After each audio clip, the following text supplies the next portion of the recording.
the world wakes to the hum of possibility. As the first rays of sunlight stretch across the horizon, a quiet energy stirs in the air, hinting at the unseen connections that bind us all together. Hello friends, this is Casey with Casey's Baja Tours, or KJ6SSB in the ham radio world. I've lived and worked in Mexico for over 30 years, and today we're exploring something truly unique. Did you know there is a patron saint of radio operators? His name is Maximilian Kolbe, and his story connects faith, communication, and even the world of radio. Stay tuned to the end because I'll also tell you how you can actually join us live from anywhere in the world. If you enjoy discovering the real Mexico and learning something a little different along the way, please take a moment to like this video, subscribe to the channel, and ring the notification bell. Now let's take a closer look at the story of Maximilian Kolbe. In cities and towns, the golden light of dawn spills over empty streets, illuminating the silent promise of a new day. Each morning, the world is reborn, and with it, the hope of reaching out, of making contact. Dew clings to windows, catching the soft glow of morning. People begin to move through the waking city, each step echoing the desire to connect, to be heard, to be understood. The sun rises over the Pacific, catching the silhouettes of radio antennas, guardians of invisible pathways. These silent sentinels stand watch, ready to carry voices and messages across vast distances. Within the static, a rhythmic pulse emerges, Morse code, a language of dots and dashes bridging continents and cultures. Each signal, no matter how faint, is a thread in the tapestry of human connection. Vintage radio equipment glows softly in the half-light, each dial and tube a testament to our enduring need to reach out. The gentle hum of electricity is a reminder that every invention begins with a dream of being heard. Sending a signal into the unknown is an act of faith, a belief that someone, somewhere, is listening.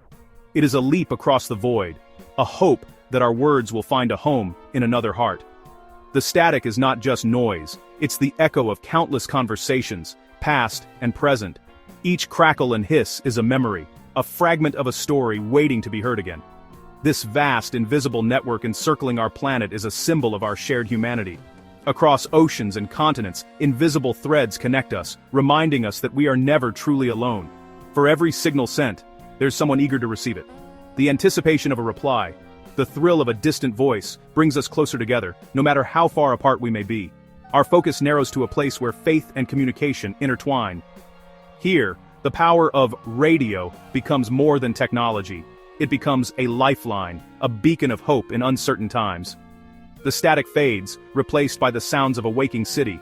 The rhythm of footsteps, the distant call of a street vendor, the city itself, coming alive with possibility. Our journey now takes us to the heart of Mexico, where the story of connection continues to unfold, one voice, one signal, one hope at a time.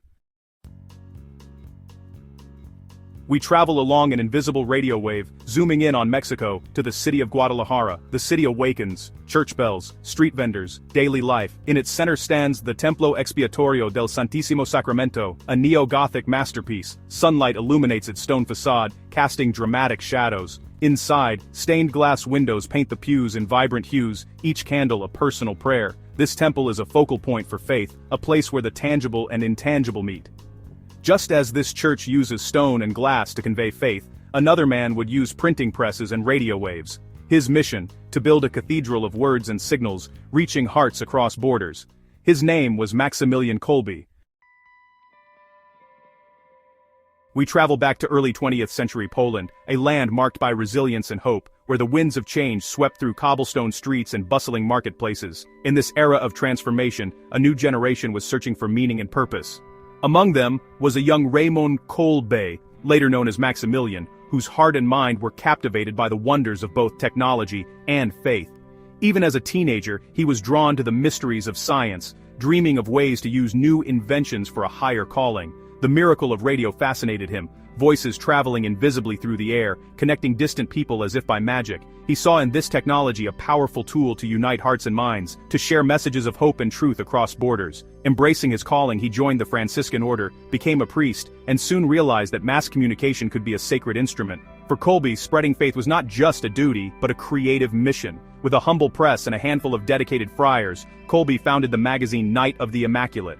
What began as a small publication soon grew, reaching thousands and inspiring countless souls. His vision was bold, a media empire for God, ensuring that the voice of faith would not be drowned out by the noise of modern life. He believed that every printed page and every broadcast could be a spark of light in a darkening world. Through magazines and radio, Kolbe built bridges of understanding and compassion, reaching people from all walks of life.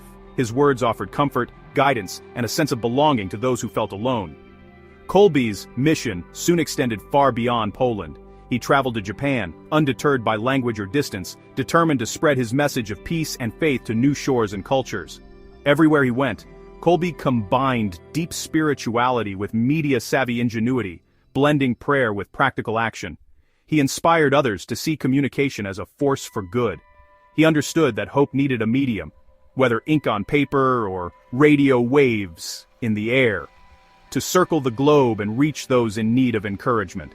Kolbe was a true pioneer, creating a global community united by faith, compassion, and the desire to make the world a better place. Long before the internet, he harnessed the power of communication to connect people across continents, showing that even the smallest voice could echo around the world. And so, the story of Maximilian Kolbe was just beginning, a journey of faith, innovation, and unwavering hope.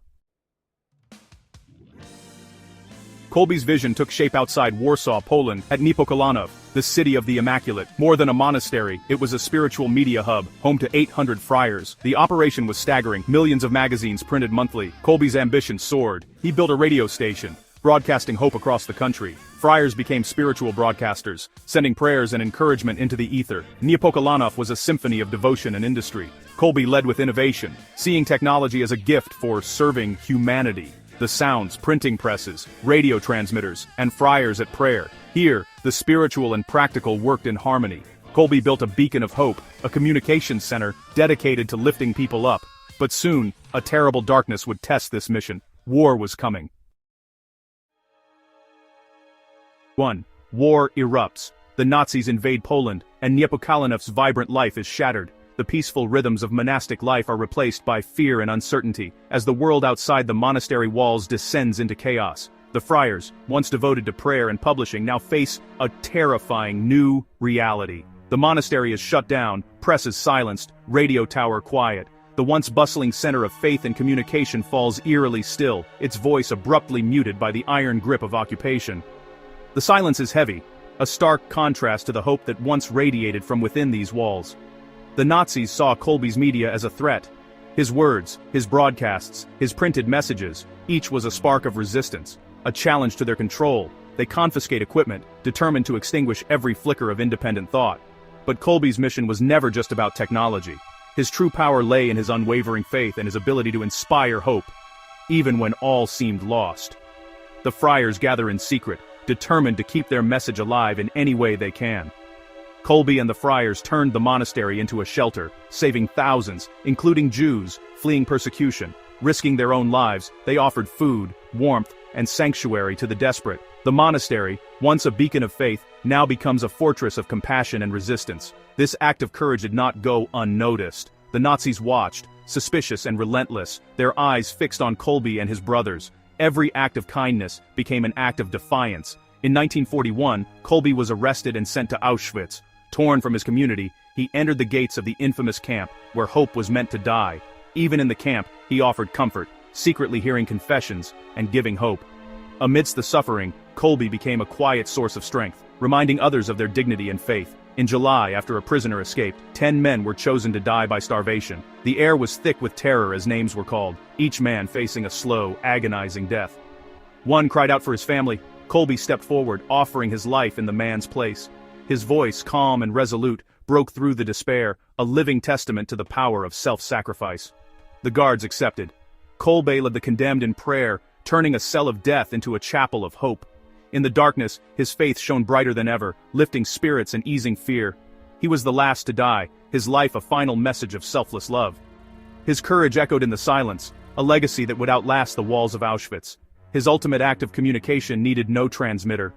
Kolbe's sacrifice spoke louder than any broadcast, reaching hearts across generations. It was a signal of hope that echoed far beyond Auschwitz. His story became a light for those lost in darkness, a reminder that even in the bleakest times, compassion endures. Kolbe's sacrifice became a beacon in the darkest night. His example continues to inspire, a guiding star for all who seek courage and love. His message would never be silenced. Through his actions, Kolbe proved that true communication is not bound by wires or words, but by the enduring power of the human spirit. Kolbe's story didn't end in Auschwitz. The man he saved survived, sharing Kolbe's legacy with the world. Kolbe's life and sacrifice became a symbol of courage and compassion. He showed that the most powerful communication is action, not just words. In 1982, the Catholic Church canonized him as a saint. He was named patron of journalists, political prisoners, and amateur radio operators. For radio operators, he became a heavenly patron, one who understood their passion for connection. Each August 14th, radio clubs honor his memory with special transmissions. Kolbe's story inspires communicators everywhere. Every signal is an act of reaching out. He is the saint of radio waves, a reminder that love, sacrifice, and faith are the most important messages. Kolbe's story reminds us that the desire to connect is deeply human. Whether through radio, print, or kindness, we bridge the distances between us. My own fascination with radio began in childhood and grew into a passion for amateur radio. There's joy in building a station, learning the language of the airwaves, and making contact with strangers near and far. Every signal sent is a reminder. You are not alone. On the air, we're all just voices, call signs in the night, seeking connection. In a noisy digital world, deliberate, meaningful communication still matters. Thank you for joining me today and learning about Maximilian Kolbe, the patron saint of radio operators. It's a reminder that communication isn't just about technology. It's about reaching people, sharing hope, and staying connected. In my next video, I'll share how I got started in ham radio, and how you can actually join us live from anywhere in the world. If you enjoyed this video, please take a moment to like, subscribe, and share it with someone who might find it interesting. Subscribing is completely free, and it really helps the channel grow. If you'd like to support what I'm doing, you can buy me a coffee or join me on Patreon, where I share extra content and behind-the-scenes updates. Until next time, this is Casey, wishing you good signals, meaningful connections, and God bless. 73. I invite you to explore this world, listen to Shortwave, join a club, or simply connect more deeply with others. Kolbe's life teaches us that every connection has the power to change the world. Good night, and may your signals of hope always find a clear frequency.